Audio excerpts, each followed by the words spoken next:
I'm going to be reviewing a movie called For Your Height Only, starring Weng Weng. There he is right there. Weng Weng was an actor that was 2 feet 9 inches tall. He's in the Guinness Book of World Records as being the shortest adult star of films.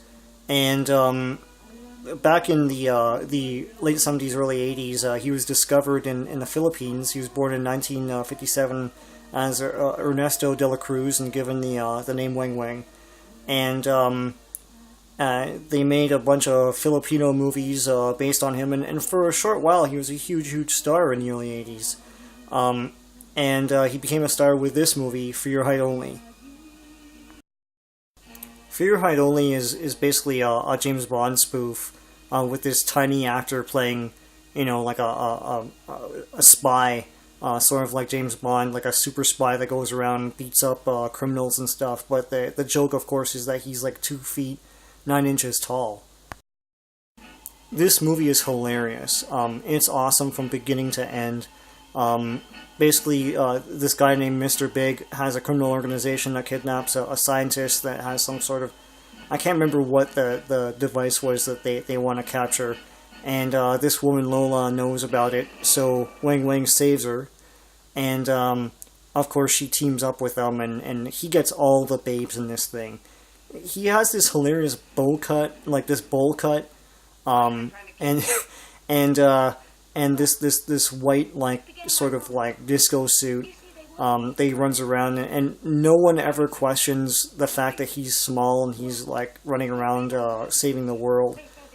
It's as though it was written for a regular adult-sized actor, but this guy, like Weng Weng, is the star. The fights in this thing are hilarious. Weng Weng, of course, exists in everyone's peripheral vision because he's so small.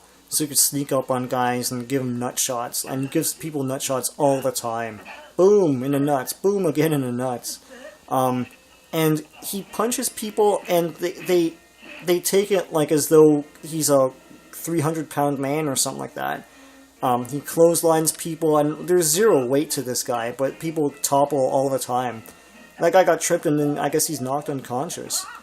This guy's trying to punch him, but he keeps punching bricks. Boom! Oh wait, is he gonna do a nut shot? I hope so.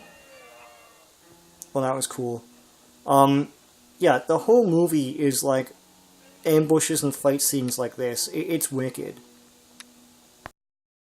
I love the fact that they made Weng Weng's height a practical, like, useful thing in the movie.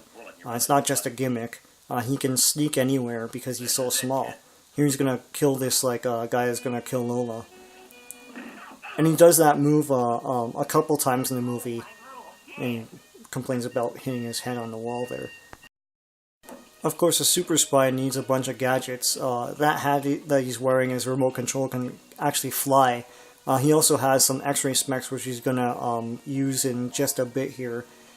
He has a pen that can detect poison, which he actually uses. Everything that he gets, he actually uses in the movie, which is pretty cool. I love this part. Of course, they don't show actual nudity here, but it's pretty hilarious. I love the floating hat thing that he has. It's pretty cool. There are a lot of inventive, neat gags in this film, which is funny because it's a low-budget, whatever movie that people always ignore, but it's pretty awesome. I love that they're all freaked out by this hat. Like, who cares? Just shoot it or, like, bat it out of the sky or something like that.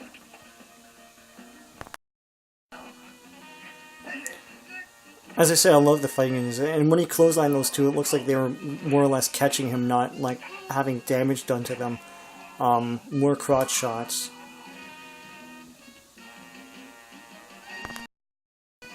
This is my favorite clothesline of the movie. Boom! It looks like someone threw him. Weng Weng, ever the ladies' man, always has to cut a carpet every now and again.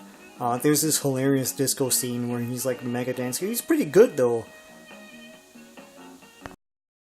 Weng Weng actually did all of his own stunts, and like you could laugh at all this, but the impressive fact is that because he's 2 feet 9 inches tall, climbing and jumping off of areas like this is like, one of us jumping off of like a 30 or 40 foot, ledge. More action. This movie has a lot of action in it. And it's funny because I consider this movie to be slower than its sequel. And yes, there is a sequel to this. Called The Impossible Kid. I find that gets more play on TV and in revival theaters than this movie does. But as I said, yeah, there's a sequel. To me, it's a little bit brisker than this one. But this one does have a lot of action, and he's running around shooting everyone. It's awesome. Here's Weng Weng beating up a bunch of guys in a bar with a new girlfriend. This is wicked. Like, basically everyone's just carrying this guy as he's beating them up. And he does a little Bruce Lee-esque patty cake thing to this guy's face. Yeah, he's gonna do this chick. As I said, he's a ladies' man. He does all the chicks in these movies.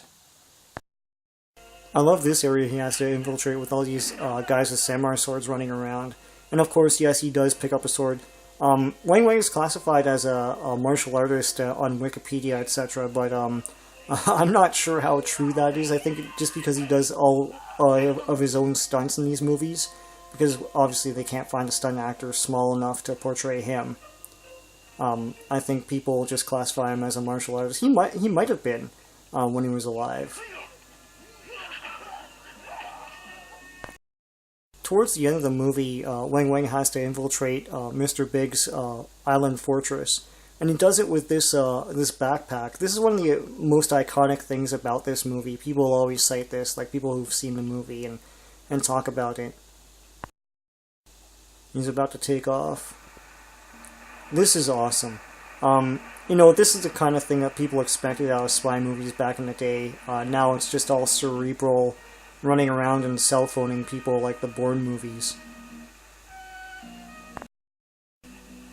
I'm not going to give away the surprise of the of who or what Mr. Big is, but I wholeheartedly recommend this movie for people who love like kitsch and camp and cult movies.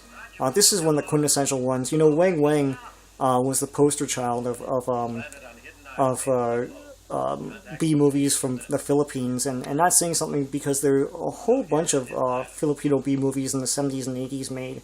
There was a hotbed for B movie action. I mean, there's the Panday movies and the Darna stuff and the Zuma movies and everything in between, the Lady Terminator movie and all that stuff. So for Weng Weng to break out from the pack and be so iconic, I think his size, does lend itself to that. Like it's instantly memorable. But also movies like this, they're pretty cool. It's really watchable. You could watch this like 3 times in a row. It's so funny. So I recommend it. It's on DVD if you can find it on Amazon.